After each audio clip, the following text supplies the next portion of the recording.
Hi friends, एक नए video में नई जानकारी के साथ मैं फिर से आज आपके साथ। तो यहाँ पर आज इस वीडियो में हम लोग बात करने वाले हैं नेपा लिमिटेड की तरफ से एक नई रिक्रूटमेंट नई भर्ती का नोटिफिकेशन जारी किया गया। तो अब आप लोगों के मन में ये जरूर आएगा कि आखिर ये नेपा है क्या। तो मैं आपको बता देता हूँ कि नेपा एक पेपर मिल इंडस्ट्रीज है जो कि गवर्नमेंट ऑफ इंडिया के अंतर्गत आती है, जहां पर आपको आईटीआई, डिप्लोमा, ग्रेजुएशन, बीटेक वाले सभी अप्लाई कर सकते हैं। यहाँ पर बहुत अच्छी वैकेंसीज यहाँ पर निकल करके सामने आई है। तो यहाँ पर मैं पूरे डिटेल में इस पूरे नोटिफिकेशन और इस पूरे भर्ती के बारे में बात करने वाला हूँ। एक एक स्टेप बाय स्टेप फॉर्म को कैसे फिलअप करना है, क्या एजुकेशन मांगा गया है, कितनी आपको सैलरी मिलेगी और क्या एज क्राइटेरिया यहाँ पर रहने वाला है। तो यहाँ पर आप देखेंगे इसकी ऑफिशियल वेबसाइट है नेपा लिमिटेड की, आप यहाँ पर देख सकते हैं। इस वेबसाइट का लिंक मैं नीचे डिस्क्रिप्शन बॉक्स में दे दिया हूँ, आप वहाँ से भी डायरेक्टली इस पेज पे चले जाएंगे। अगर आप इस पेज पे चले आते हैं तो यहाँ पर आप देखेंगे कैरियर विथ नेपा, यहाँ पर आपको देखने को मिल जाएगा। इस पे आपको क्लिक कर लेना है। यहाँ पर आप क्लिक करेंगे, उसके बाद यहाँ पर आप देखेंगे एडवर्टाइजमेंट नंबर 01/2021, यहाँ पर आपको देखने को मिल जाएगा अपॉइंटमेंट ऑन कॉन्ट्रेक्चुअल बेसिस। जी हाँ, कॉन्ट्रेक्चुअल बेसिस पे यहाँ पर आपकी रिक्रूटमेंट होने वाली है। ये कोई परमानेंट वैकेंसीज नहीं है। यहाँ पर आपको 1 साल के लिए कॉन्ट्रैक्ट पे आपको यहाँ पर रखा जाएगा, जिसमें अगर सैलरी की बात करेंगे तो 12 से 15 हज़ार रुपये के बीच में आपको यहाँ पर सैलरी मिलेगी। 1 साल का आपका ये पूरी वैकेंसीज होगी। अगर 1 साल के बाद अगर आपका काम और परफॉर्मेंस बहुत अच्छा रहता है तो आपका जो अपॉइंटमेंट है या कॉन्ट्रैक्ट है वो बढ़ा दिया जाएगा, इंक्रीज कर दिया जाएगा 2 साल के लिए। तो ये बहुत अच्छी वैकेंसीज निकल करके आई है। तो यहाँ पर हम लोग थोड़ा सा डिटेल में बात करेंगे। तो यहाँ पर आप क्लिक फॉर डिटेल्स में क्लिक करेंगे तो यहाँ पर अगर आप देखेंगे तो आप पोजीशन की बात करेंगे तो यहाँ पर आप देख सकते हैं सिविल इंजीनियर के लिए यहाँ पर वैकेंसीज निकाली गई, जिसमें अगर टोटल पोस्ट की बात करेंगे तो 3 पदों पे ये पूरी भर्ती होने वाली है।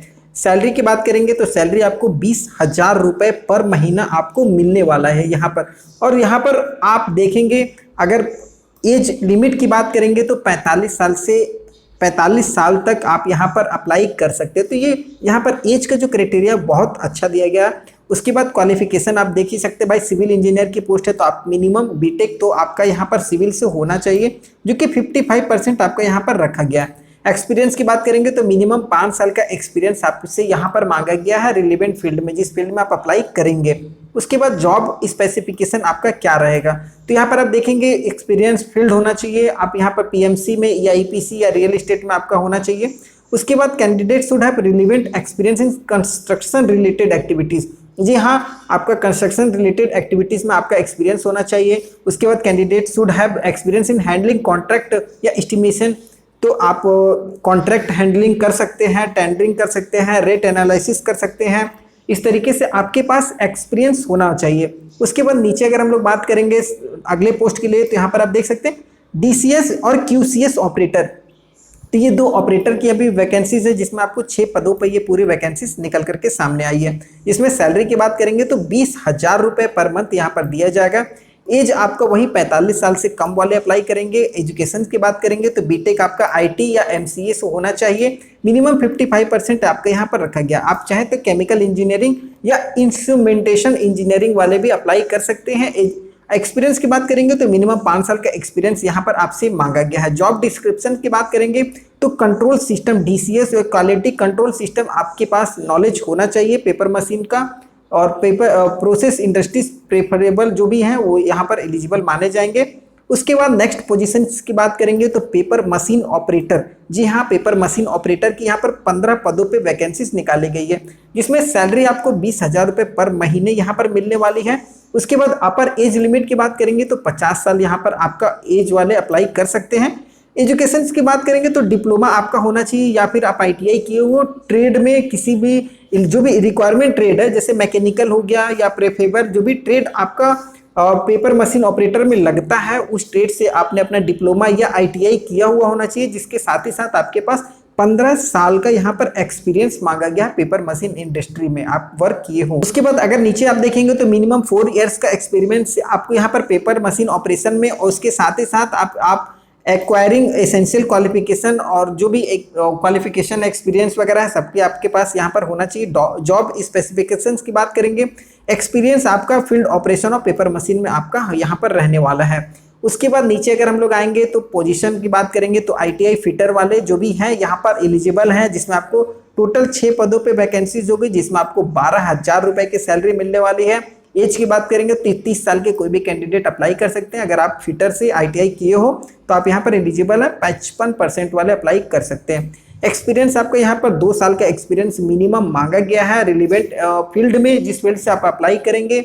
उसके बाद नीचे अगर आप आईटीआई इलेक्ट्रिशियन से हैं तो यहाँ पर आपको 10 पदों पे टोटल वैकेंसीज देखने को मिलेगी, जिसमें आपको सैलरी जो है वो 12,000 रुपये पर महीने के हिसाब से मिलने वाली है। आप पर एज की बात करेंगे तो 30 साल वाले यहाँ पर भी एलिजिबल माने गए हैं, जिसके साथ ही साथ अब 55% आपका आईटीआई इलेक्ट्रिशियन में होना चाहिए। उसके साथ आपके पास 2 साल का एक्सपीरियंस यहाँ पर मांगा गया है रिलेवेंट पोस्ट के लिए। उसके बाद अगर हम लोग नीचे आएंगे तो अगर आपने आईटीआई इंस्ट्रूमेंट से किया है, इंस्ट्रूमेंट फील्ड से, तो आप यहाँ पर 8 पदों पे जो वैकेंसीज निकली है यहाँ पर आप एलिजिबल माने जाएंगे, जिसमें आपको 12,000 रुपए की सैलरी मिलेगी। साथ ही साथ आपके पास एज जो है वो 30 साल से कम होना चाहिए। आपका एजुकेशन 55% तो एकदम मांगा ही गया है। एक्सपीरियंस आपके पास 2 साल का यहाँ पर भी मांगा जा रहा है, तो ये चीज़ आप थोड़ा सा ध्यान से देखेंगे। उसके बाद नीचे अगर हम लोग आएंगे तो कुछ यहाँ पर टर्म्स एंड कंडीशन है। तो एज की बात करेंगे तो एज का जो कैलकुलेशन यहाँ पर रखा गया है वो 31/7/2021 मतलब 31 जुलाई 2021 को आपका 45 या 50 साल अलग अलग कैटेगरीज में जो भी रखी गई है उससे ज़्यादा नहीं होना चाहिए। उसके बाद अगर SC ST OBC PWX serviceman candidate है तो यहाँ पर उनको छूट मिलने वाली है, जो भी गवर्नमेंट ऑफ इंडिया का रूल और रेगुलेशंस है। उसके बाद सिलेक्शंस की बात करेंगे तो सिलेक्शन जो है यहाँ पर आपको केवल इंटरव्यू के आधार पर शॉर्टलिस्ट किया जाएगा, और जो इंटरव्यू वगैरह होगा वो आपका ऑनलाइन होगा। उसके बाद आपका यहाँ पर फिजिकल होने वाला है। तो अगर आप इंटरव्यू में और आप सेलेक्टेड कैंडिडेट होते हैं तो यहाँ पर आपको नेपा के द्वारा आपको यहाँ पर ज्वाइनिंग लेटर दिया जाएगा। उसके बाद बात करेंगे जो आपका सर्विस पीरियड रहेगा वो कितने दिनों का और किस टाइप का यहाँ पर रहने वाला है। तो यहाँ पर आपको मैं पहले बताया कि कॉन्ट्रेक्चुअल बेसिस पे यहाँ पर आपकी ये पूरी जॉब होने वाली है, जिसमें आपको कॉन्ट्रैक्ट जो होगा वो 11 महीने के लिए यहाँ पर कॉन्ट्रैक्ट होने वाला है। अगर आपका परफॉर्मेंस और आपका जो भी काम करने का तरीका है अगर कंपनी को पसंद आता है तो ये आपका कॉन्ट्रैक्ट एक्सटेंड किया जाएगा फ्यूचर में। ये आप मान करके नहीं चले कि मैं आप एक्सटेंड हो ही जाओगे। तो यहाँ पर जो भी कंपनी का टर्म्स एंड कंडीशंस है आपको यहाँ पर उसको फॉलो करना होगा, और उसके बाद आप यहाँ पर जो भी एक्ट है कंपनी का उसके दायरे में आपको काम करना है। मेडिकल फैसिलिटी भी आपको यहाँ पर कंपनी के रूल्स और रेगुलेशंस के अनुसार प्रोवाइड की जाएगी। उसके साथ ही साथ no benefits will be payable other than the amount indicated. जो भी अमाउंट आपका इंडिकेट कर दिया गया है उतनी ही मिलेगी, उसके अलावा कोई भी बेनिफिट आपको नहीं मिलने वाली है। उसके बाद eligibility criteria can be relax for outstanding candidate. तो जो भी आउटस्टैंडिंग कैंडिडेट मतलब एक्स्ट्रा मतलब नॉलेजेबल बहुत आउटस्टैंडिंग कैंडिडेट जो भी होंगे उनको यहाँ पर रिलैक्सेशन मिलने वाली है। तो जो भी मैनेजमेंट का सिलेक्शंस का रूल इन लोगों का होगा, जो मैनेजमेंट डिसाइड कर लेगी, जिसका भी सिलेक्शन होगा उन्हीं को ये फाइनल सेलेक्ट करेंगे। आपको फॉर्म अब अप्लाई कैसे करना है तो यहाँ पर मैं आपको स्टेप बाय स्टेप बता देता हूँ कि फॉर्म को अप्लाई कैसे करना है। तो आपके पास लेटेस्ट पासपोर्ट साइज फोटो होना चाहिए, सेल्फ अटेस्टेड कॉपी, सारे डॉक्यूमेंट आपके पास होना चाहिए। डॉक्यूमेंट जो भी हो जिसमें आपका बर्थ प्रूफ होना चाहिए, आपका एजुकेशन से रिलेटेड सर्टिफिकेट हो, आपके पास अपना मैट्रिकुलेशन सर्टिफिकेट होना चाहिए। अगर आप कास्ट में आता है तो आप अपने कास्ट सर्टिफिकेट को रखेंगे। एक्सपीरियंस आपका है तो यहाँ पर आपके पास एक्सपीरियंस सर्टिफिकेट होना चाहिए। एनओसी, अगर आप कंपनी में जॉब कर रहे हैं तो आपके पास आपका एनओसी होना चाहिए, चाहे आप पीएसयू कैंडिडेट हो या सेंट्रल एम्प्लॉय हो, स्टेट सेमी गवर्नमेंट किसी भी ऑर्गेनाइजेशन से हो, आपके पास एनओसी होना चाहिए। Forwarding letter. उसके बाद candidate should ensure that submit all documents, आपको सारे डॉक्यूमेंट्स को यहाँ पर सबमिट करना है। उसके बाद आप यहाँ पर एलिजिबल होंगे। आपको फॉर्म जो है ये ऑफलाइन के माध्यम से भरना है, तो मैं आपको दिखा देता हूँ फॉर्म किस टाइप का आपका यहाँ पर होने वाला है। तो फ्रेंड्स ये इसका ऑफलाइन फॉर्म है, इस फॉर्म को आप डाउनलोड करेंगे। ये फॉर्म आपको मेरे टेलीग्राम चैनल पे भी देखने को मिल जाएगा, और वीडियो के डिस्क्रिप्शन में भी मैं अपने टेलीग्राम चैनल का लिंक दे दिया हूँ, वहाँ से भी आप चाहें तो इस फॉर्म को डाउनलोड कर सकते हैं। यहाँ पर पोस्ट अप्लाइड फॉर, जिस पोस्ट के लिए आप अप्लाई करेंगे पोस्ट का नाम लिखेंगे। उसके बाद नेम में आप अपना first name, middle name, last name लिखेंगे। डेट ऑफ बर्थ आपको यहाँ पर लिख लेना है।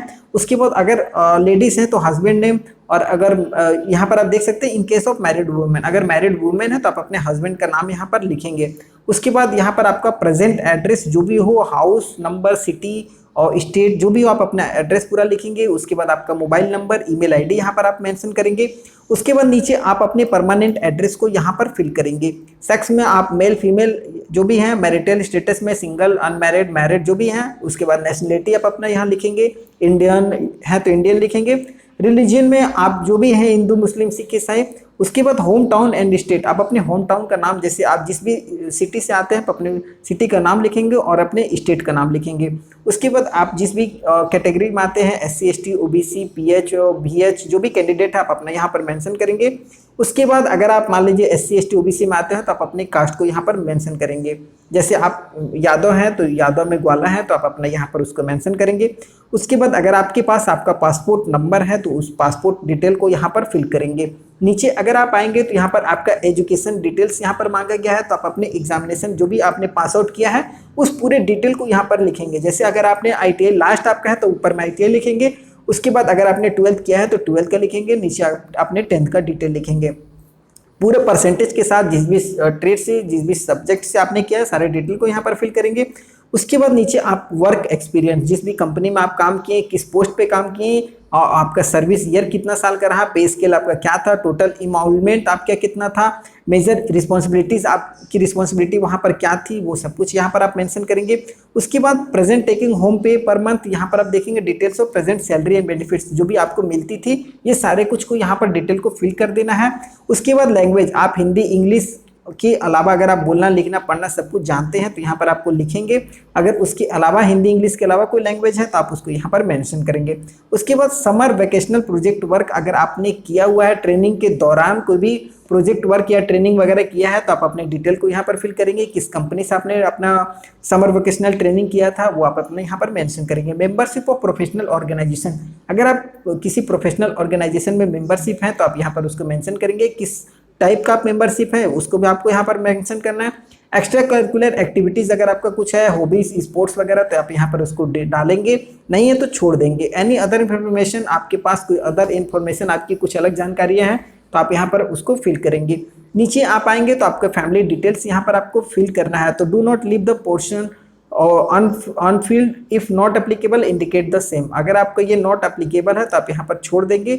डिपेंडेंट है तो आप अपने डिटेल को यहाँ पर फिल करेंगे।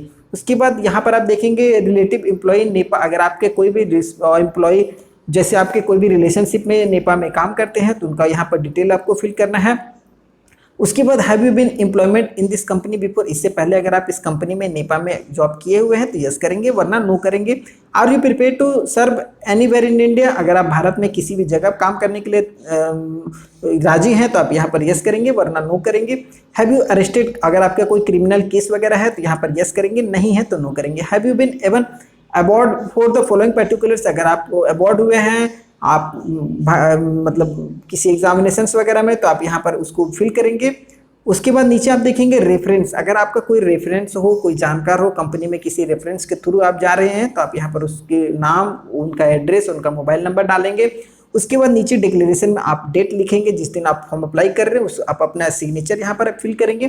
तो ये पूरे फॉर्म को आपको फिलअप करना है। फॉर्म फिलअप करने के बाद एक आप सादे लिफाफे को ले लेंगे, सादे लिफाफे या ब्राउन लिफाफा ले करके उसके ऊपर में आप हेडिंग डालेंगे application for the post of, आप जिस पोस्ट का नाम, जिस पोस्ट के लिए अप्लाई कर रहे हैं पोस्ट का नाम यहाँ पर डाल देंगे। और उसके बाद टू द फॉलोइंग एड्रेस, जो भी एड्रेस यहाँ पर आपको दिख रहा है, manager P&A Nepa limited, Nepa Nagar, district Burhanpur, उसके बाद मध्य प्रदेश, आपका पिन कोड यहाँ पर डाल करके इसको आपको स्पीड पोस्ट के माध्यम से या नॉर्मल पोस्ट के माध्यम से आपको 15 दिनों के अंदर ये भेज देना है। तो ये आपको पूरा फॉर्म भरने का मैंने तरीका बताया। उसके बाद हेल्थ एंड मेडिकल फिटनेस आपको यहाँ पर जरूर मांगा गया है, जनरल इंस्ट्रक्शंस है कुछ मैनेजमेंट का, आप इस चीज़ को ध्यान से यहाँ पर पढ़ लेंगे। तो अगर आपको हमारे द्वारा ये दी गई पूरी जानकारी अच्छी लगी हो, समझ में आई हो, तब हमारे चैनल को जरूर सब्सक्राइब कीजिएगा, वीडियो को लाइक कीजिएगा। अगली वीडियो में मैं फिर से आपके साथ मिलता हूँ, तब तक के लिए जय हिंद, जय भारत।